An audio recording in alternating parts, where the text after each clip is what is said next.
आप सभी के लिए इकोनॉमी का एक सेक्शन लेकर आया हूँ, बैलेंस ऑफ पेमेंट। जैसा कि आप सभी को पता है कि पाकिस्तान में ऑफ कोर्स क्राइसिस चल रही है और उसके पास जो है डॉलर्स नहीं बचे हैं कि वो अपने फॉरेन ट्रांजेक्शन कर पाए। इससे एक पोटेंशियल क्वेश्चन पूछे जाने की संभावना है। आप लोग बार बार सुनते रहते हो कि फॉरेक्स डिप्लीट हो गया, IMF जो मदद कर रहा है पाकिस्तान की। तो ये चूंकि न्यूज में इतना है तो इसके रिगार्डिंग कुछ भी क्वेश्चन आपसे पूछा जा सकता है कि भाई बैलेंस ऑफ पेमेंट क्या है, फॉरेक्स क्या होता है। इन सब चीज़ों को हम देखेंगे। अभ्युदय टेस्ट ऑफ कोर्स जो हम क्रैश कोर्स चला रहे हैं आपके लिए, अभ्युदय क्रैश कोर्स में ढेर सारी वीडियोस ऑलरेडी आ चुकी हैं और इसी चरण में ये वीडियो हम आपके लिए। चलिए सेशन को स्टार्ट करते हैं। सबसे पहले देखा जाए अगर कि भाई बैलेंस ऑफ पेमेंट क्या है, तो गौर से देखिए। बैलेंस ऑफ पेमेंट सिंपल सा बात ये कहता है कि भैया ऐसा स्टेटमेंट है, जैसे हम लोगों का स्टेटमेंट आता है कोर्स पासबुक का स्टेटमेंट, आप देखते हैं मिनी स्टेटमेंट बैंकों का आता है, वैसे ही ये भी एक स्टेटमेंट है जो रिकॉर्ड होते रहता है कि भाई कोई भी बिजनेस यूनिट, ठीक है, या कोई भी एंटिटी जो है वो अगर ट्रांजेक्शन कर रही है रेस्ट ऑफ द वर्ल्ड से, इंडिया मान लो श्रीलंका से कर रहा है, पाकिस्तान से कर रहा है, बांग्लादेश से कर रहा है, तो जो ट्रांजेक्शन हो रहा है आखिर वो कहाँ नोट हो रहा है? अपने कंट्री के अंदर तो चलो बैंक में नोट हो रहा है, हर चीजें नोट हो रही हैं, लेकिन जो बाहर के ट्रांजेक्शन हैं उन्हीं का जो स्टेटमेंट है एक तरीके से वो क्या कहलाता है भाई, बैलेंस ऑफ पेमेंट। सिंपल भाषा में आपको ये बात समझ, ठीक है। और ये एक डिफाइंड पीरियड ऑफ टाइम के लिए हम बोलते हैं कि भाई रेस्ट ऑफ द वर्ल्ड से जो अपना ट्रांजेक्शन हुआ एक पर्टिकुलर पीरियड में हुआ, ठीक है। तो हम एक तरह से डिफाइन करते हैं कि भाई इस क्वार्टर में कितना हुआ, इस क्वार्टर में कितना हुआ, ठीक है। अभी पर्पस क्या है बैलेंस ऑफ पेमेंट का? तो सबसे पहला पर्पस ऑफ कोर्स आप लोग देखिए कि फाइनेंशियल और इकोनॉमिक स्टेटस इससे पता चलता है। इंडिया का अगर बैलेंस ऑफ पेमेंट काफी अच्छा है, इसका मतलब हमारा ट्रांजेक्शन अच्छा है, हमारा ट्रेड अच्छा हो सकता है, हमारे सर्विसेज में जो ट्रांजेक्शन है वो अच्छे हो सकते हैं। एक तरह से आपका फाइनेंशियल और इकोनॉमिक स्टेटस जो है दिखा। अभी पाकिस्तान का अगर मान लो कि फॉरेक्स जो है डिप्लीटेड है, यानी कि सिंपल सा बात यह है कि एक्सपोर्ट और इंपोर्ट का अमाउंट भी थोड़ा बहुत कम रहने का चांस है, जरूरी नहीं है ये, लेकिन बहुत हद तक इस संभावना है कि उसका एक्सपोर्ट और इंपोर्ट जो है वो कम हो सकता है। ठीक वही ये बता रहा है कि इससे हमें आइडिया लगता है कि फाइनेंशियल और इकोनॉमिक का स्टेटस जो है वो कैसा है अपने देश का। इसके अलावा कि भाई अपनी कंट्री का जो करेंसी है, अपना यहाँ रुपया है, वो रुपया जो अप्रिशिएट करेगा या डिप्रिशिएट करेगा। बार बार आप लोग सुनते रहते हैं कि भाई रुपया गिरा, रुपया उठा, गिरा उठा। इसका मतलब सिंपल सा ये है कि भाई डॉलर जो है उसका क्या सिचुएशन है। अगर डॉलर मान लो अपने यहाँ है ढेर ढेर सारा है अपने यहाँ, तो भाई डॉलर का डिमांड कम हो जाएगा, रुपये की वैल्यू बढ़ जाएगी।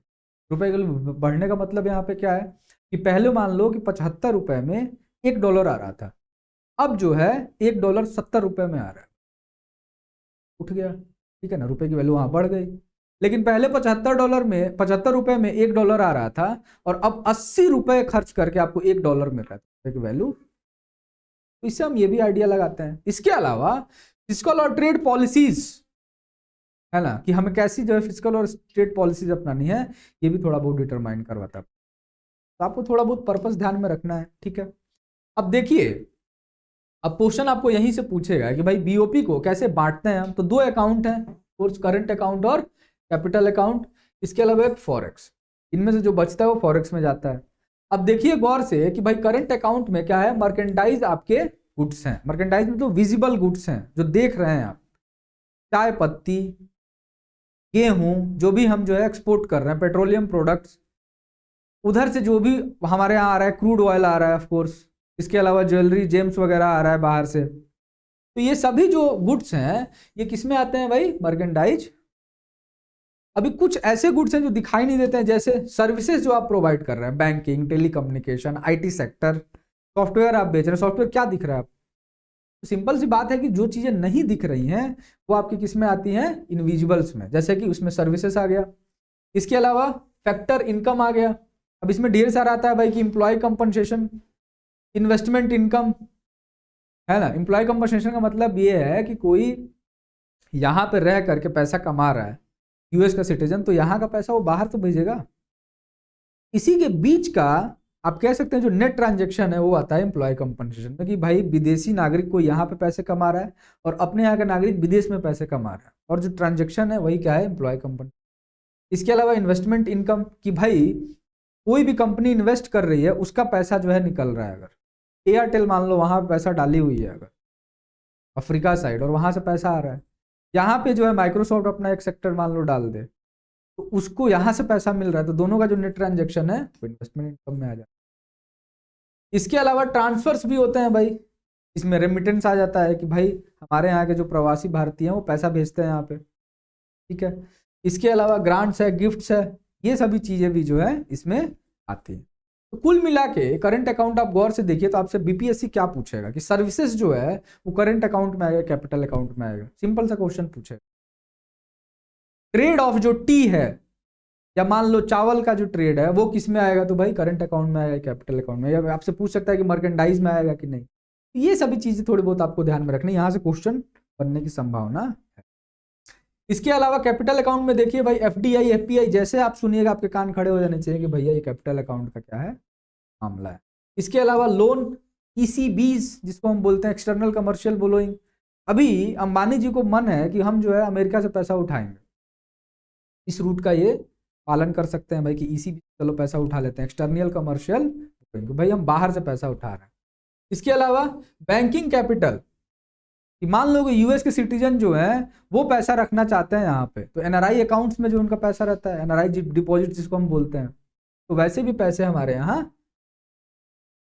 ठीक है। इसके अलावा फॉरेक्स, ऑफ कोर्स इन दोनों का जो नेट सम होगा हम देखेंगे, अभी वही फॉरेक्स है बचा हुआ। अब देखिए गौर से कि भाई करंट अकाउंट क्या है।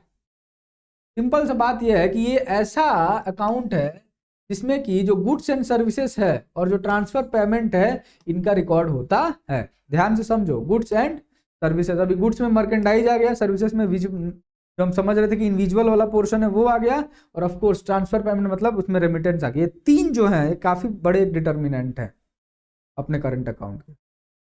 अभी कंपोनेंट में देखिए भाई ट्रेड एंड गुड्स में क्या है कि विजिबल ट्रेड जो दिख रहा है हमें, या मर्केंडाइज जिसको बोलते हैं, ठीक है। इसमें एक्सपोर्ट इंपोर्ट जो भी आपका होता है वो आ जाता है।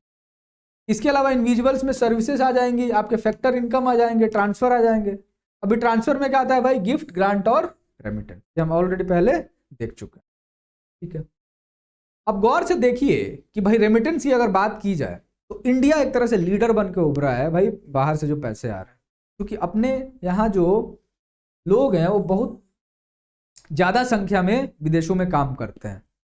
तो ये डेटा बहुत पुराना नहीं है, 2022 का जो एस्टिमेटेड डेटा है, इसमें जो है आप गौर से देखिए, वर्ल्ड बैंक का सोर्स है ये, कि इंडिया के पास ऑलमोस्ट $100 बिलियन जो है पैसा है। सेकंड पे मैक्सिको देखिए कितना पीछे है इंडिया से, $60 बिलियन के साथ दूसरे नंबर पे, और तीसरे पे चाइना है $51 बिलियन। तो कहा भी जाता है कि जो रेमिटेंसेस हैं, खास करके हम जैसे स्टेट्स, जो कि बिहार जैसे मान लो, जहाँ blue collar workers generally Gulf countries में काम करने जा रहे हैं, एक तरह से लाइफ लाइन है। अगर ये रेमिटेंस नहीं रहता तो बहुत सारी समस्याएं आ सकती है। तो ये आपको ध्यान में रखना है भाई, इंडिया टॉप पे है रेमिटेंस के मामले में। अभी कैपिटल अकाउंट की अगर मैं बात करूं तो कैपिटल अकाउंट में गौर से देखिए वैसे ट्रांजेक्शन्स जो कि कोई भी एसेट और लाइबिलिटी में अगर चेंज क्या करें, आपका ले आए। एसेट और लाइबिलिटी, एसेट क्रिएट हो रहा है, लाइबिलिटी जो भी जनरेट हो रही है अगर, तो उसमें चेंज आए, है ना, यानी कि इसमें मेनली एसेट क्रिएशन होगा, ठीक है। एक्सटर्नल कमर्शियल बोरोइंग जो इसका पहला क्या है, कंपोनेंट है, अंबानी वाला एग्जांपल आपको याद आ रहा होगा। इसके अलावा अगर आप जो है कोई एफडीआई करना चाह रहे हैं या पोर्टफोलियो इन्वेस्टमेंट करना चाह रहे हैं, वो भी इसमें आता है। What is FDI? एफडीआई का सबसे परफेक्ट एग्जांपल आपको पता है, हीरो होंडा, मारुति सुजुकी, कि कोई भी बाहर की कंपनी यहाँ पे आएगी, मशीनरी डालेगी, टेक्नोलॉजी वगैरह ट्रांसफर करेगी, इंडिजिनस यहाँ के लोगों को, आप कह सकते हैं इंडस्ट्री को सपोर्ट करेगी, वो परफेक्ट एग्जांपल है एफडीआई का। लेकिन अगर मैं नंबर्स की बात करूं तो कभी भी कंपनी मान लो 100 रुपया लग रहा है और उसमें 10 रुपए से ज्यादा कोई लगा रहा है, तो उसको हम कैटेगराइज करते हैं एफडीआई। और 10 रुपए से कम अगर 100 रुपए में, यानी कि 10% की बात यहाँ पे हो रही है, वो उतना पैसा कम लग रहा है, तो उसको हम कैटेगराइज करते हैं एफडीआई, ठीक है। तो ये आपको ध्यान में रखना है। और एफपीआई को एक और ध्यान रखिए, क्या बोलते हैं, हॉट मनी। ये आपसे पूछ सकता है, हॉट क्यों? क्योंकि ये कभी भी इन्वेस्टर्स निकाल के ले जा सकते, तो बहुत जो है सरोकार नहीं है भाई यहाँ की कंपनियों से, इनको लगेगा कि हमको पैसा नहीं मिल रहा, हमारा घाटा हो सकता है, तो कभी भी ये फ्लाइट कर सकते, ठीक है, पैसा लेके। अभी एनआरआई डिपॉजिट्स, देखो मैं बता रहा था कि भाई जो भी एनआरआई है वो अपने पैसे रखते हैं किसी बैंक में, वो क्या है भाई, एनआरआई डिपॉजिट्स में आता है। और इसके अलावा आपका of course foreign exchange reserve में जो चेंज है, कि भाई जो भी चेंज आ रहा है कोई सेंट्रल और अपनी जो सेंट्रल बैंक है उसके अनुसार फॉरेक्स में जो भी बदलाव आ रहा है वो आपका इसमें ठीक है कैपिटल। तो आप लोगों को बस ध्यान में ये रखना है कि भाई किस कंपोनेंट में कौन सा सेक्शन, आपसे वही पूछेगा ना, डिपॉजिट पूछ देगा, कैपिटल एक करंट है, इतना सिंपल सा क्वेश्चन पूछेगा अभी आप। ठीक है, तो आप लोगों को ये चीज ध्यान में रखनी है। इसके अलावा डेटा पूछ सकता है भाई कि इस माह में कितना अपना फॉरेक्स था, समझ रहे हैं आप। अब देखिए एफपीआई का यहाँ पे डेटा है, देखिए गौर से कि भाई ये आपका 2020-21, 2021-22 और 2022-23 का ट्रैक डाउन करेंगे हम लोग गौर से। देखिए कितना जिगजैग मोशन है, अभी थोड़ी स्थिति जो है इंप्रूव। इसीलिए मैं बोल रहा हूँ कि पोर्टफोलियो इन्वेस्टमेंट जो है इस पर आप बहुत रिलाई नहीं कर सकते। एफडीआई ठीक है लेकिन पोर्टफोलियो इन्वेस्टमेंट में थोड़ी समस्या है। अब देखिए भाई करेंसी कन्वर्टिबिलिटी पूछ सकता है आपसे, इसमें मेन आपसे एक कमिटी का नाम पूछेगा जो हम आगे देखेंगे, लेकिन पहले देखते हैं करेंसी कन्वर्टिबिलिटी है क्या। कन्वर्टिबिलिटी का मतलब सिंपल सा ये है कि एक करेंसी दूसरे में आप कितनी आसानी से कन्वर्ट कर ले रहे हो। जैसे आपके पास रुपया है, आपको डॉलर चाहिए, तो वो कितनी आसानी से आप कर ले रहे हो। तो वही बोल रहा है कन्वर्टिबिलिटी ऑफ करेंसी का मतलब ये है कि फ्रीडम मिले होल्डर को कि जो उसके पास करेंसी उसको कन्वर्ट कर सके अदर करेंसीज में। सिंपल सा बात है। जैसे कोई इंडियन रुपी रखा हुआ है, उसको अगर कन्वर्ट करना है फॉरेन करेंसी में, तो रुपी जो है वो कन्वर्टिबल हो। अभी यूएस मान लो कि बोल दे कि नहीं करेंगे हम कन्वर्ट, तो वो है आपका रिस्ट्रेन, उसमें समस्या आ सकती है। तो आराम से आप जाते हैं एयरपोर्ट पे अपना चेंज कर लेते हैं भाई, रुपए से डॉलर ले लेते हैं आप, ठीक वहां से आते हैं तो डॉलर से रुपया ले लेते हैं, है ना। लेकिन वो मान लो उसमें अगर हम कोई कंस्ट्रेन ले आते तो उसमें समस्या आ सकती है। ठीक है, तो कन्वर्टिबिलिटी का मतलब यही फ्रीडम है। अभी करंट अकाउंट का मतलब यह है कि भाई आपको करंट अकाउंट से रिलेटेड जो भी काम, उसमें क्या हो रहा था भाई, ट्रेड हो रहा था, सर्विसेज हो रहा था, ये सभी चीजें हो रही थी, तो उसके लिए जब आप करेंसी को कन्वर्ट करते हो तो उसको बोलते हैं करंट अकाउंट।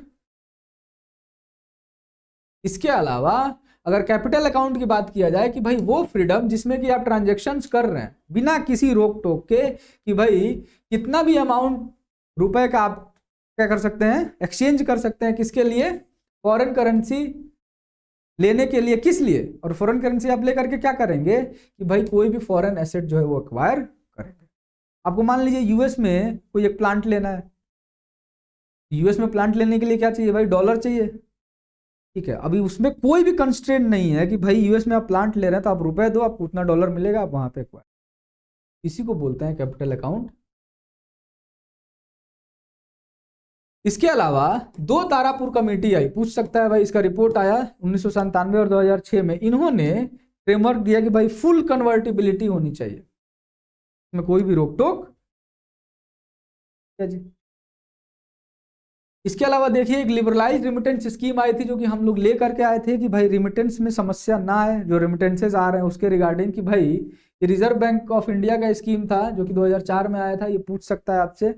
इसमें ये बोला गया था कि जो भी रेसिडेंट हैं वो आसानी से पैसे भेज सकते हैं, ट्रांसफर कर सकते हैं, कितना, ऑलमोस्ट $2,50,000, ठीक है, एक फाइनेंशियल ईयर में।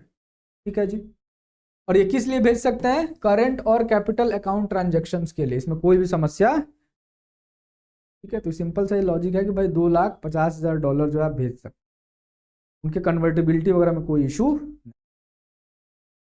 अब देखिए कि भाई करंट अकाउंट डेफिसिट का अगर केस देखा जाए तो गौर से देखिए, इसमें ये जस्ट लेटेस्ट डेटा है कि 2022-23 में जो सीएटी है वो 3.3% ऑफ जीडीपी था, जो कि एक सिग्निफिकेंट नंबर है ऑफ कोर्स।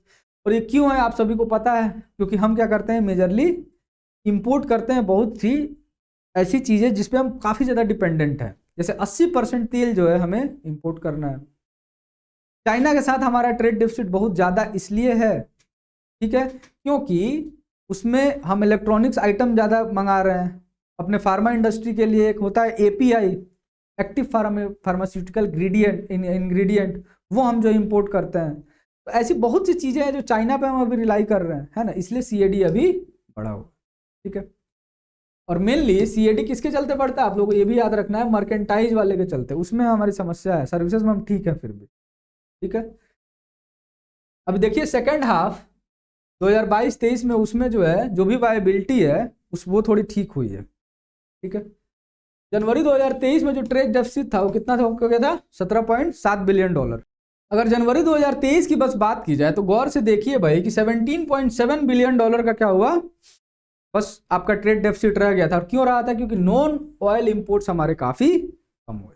ठीक है, अगर करंट सिनेरियो में देखें तो भाई इतना जीडीपी क्या है, परसेंटेज का जीडीपी क्या है अपना, सीएडी है। और सीएडीबी जो है काफी सुधरा है, अभी हम देखेंगे आगे, क्योंकि सर्विसेज थोड़ी बहुत ठीक हुई हैं। इसके अलावा थोड़ा बहुत हमारा नॉन ऑयल इंपोर्ट जो है वो कम हुआ है।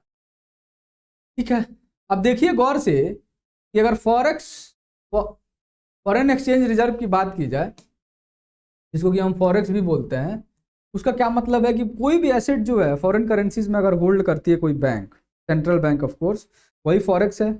ठीक, और वो अमाउंट क्या होता है कि जो भी आपका एक तरह से सरप्लस हुआ कैपिटल अकाउंट का और सीएडी का क्या हुआ डेफिसिट हुआ, उसको जोड़ करके जो भी आता है। अभी फॉरेक्स में देखिए गौर से क्या है, foreign currency assets, gold reserve, SDRs, है ना, और रिजर्व पोजीशन विद आईएमएफ, ये सभी चीजें हैं। इसमें कुछ कुछ समझते हैं हम लोग। देखिए फॉरेक्स जो है ये होल्ड किया गया है कुछ कंट्रीज के द्वारा, इसमें इंडिया भी है। इंडिया का देखिए गौर से कि भाई 2008 में अपने पास 247.4 बिलियन डॉलर का फॉरेक्स था। अभी 2022 के आसपास में गौर से देखिए ऑलमोस्ट 555.3 का है, मतलब 555 से आप बोल सकते हैं 550 से लेकर के 600 के बीच में हम रह रहे हैं। तो काफी अच्छा जो है अपना राइज है। ठीक है, गौर से देखिए फॉरेन करेंसी एसेट्स जो हैं वो ऑफ कोर्स ऐसे इंस्ट्रूमेंट्स होते हैं जो कि फॉरेक्स में होते हैं, फॉरेन करेंसी के फॉर्म में होते हैं, सबसे ज्यादा इनका शेयर होता है।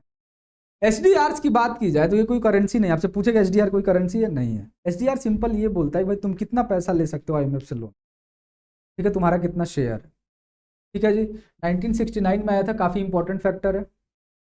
इसके अलावा एसडीआर को जो हम कैलकुलेट करते हैं, इसका वेटेज का, इसमें यूएस डॉलर है, यूरो है, जापानीज येन है, चाइनीज युआन है और ब्रिटिश पाउंड। ये आप लोगों को ध्यान में रखना है। इसमें सबसे ज्यादा शेयर किसका? ऑफ कोर्स यूएस डॉलर का। अभी इंडिया को चीयर करने का मौका मिला। अब देखिएगा गौर से, क्योंकि देखिए यहाँ पे ये कितना बड़ा डेफिसिट है, करंट अकाउंट डेफिसिट, लेकिन अभी थोड़ा कम हुआ। फाइनेंशियल ईयर 23 की बात की जा रही है, क्वार्टर थर्ड में, इसमें जो है काफ़ी इंप्रूवमेंट हुआ है और ये काफ़ी अच्छी चीज़ है, क्योंकि सीएडी अगर अपना सुधर जाएगा तो बहुत पैसा जो है हम फिर बचा ले जाएंगे। ठीक है, सीएडी के चलते जो है मेनली बैलेंस बिगड़ता है। तो गौर से देखिए यहाँ पे कि ये ट्रेंड काफ़ी अच्छा था 21 के टाइम में, फिर 21 के क्वार्टर थर्ड क्वार्टर फोर्थ से जो है समस्या स्टार्ट हुई और फिर धीरे धीरे क्वार्टर सेकंड में काफ़ी समस्या हो गई थी, लेकिन हमने काफ़ी सुधार किया। और इसका समस्या, ये जो सुधार हुआ इस समस्या से, इसमें सबसे बड़ा योगदान किसका है भाई? सर्विसेज हमारी ठीक हुई हैं। इसके अलावा आपका ट्रेड जो डेफिसिट है वो कम हुआ है। ट्रेड डेफिसिट कम हुआ है, क्यों? ये गौर से भाई, ट्रेड डेफिसिट इसलिए कम हुआ है क्योंकि आपका जो नॉन ऑयल आप कह सकते हैं इंपोर्ट है, वो तेल तो देखो हम नहीं रोक सकते हैं, लेकिन और भी चीजें रोक सकते हैं, वो हमने काफी।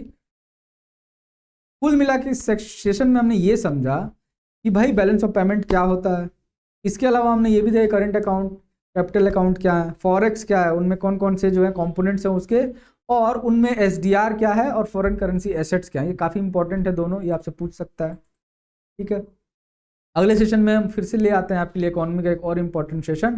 तब तक के लिए हमारे चैनल को सब्सक्राइब कीजिए। जय हिंद, जय भारत।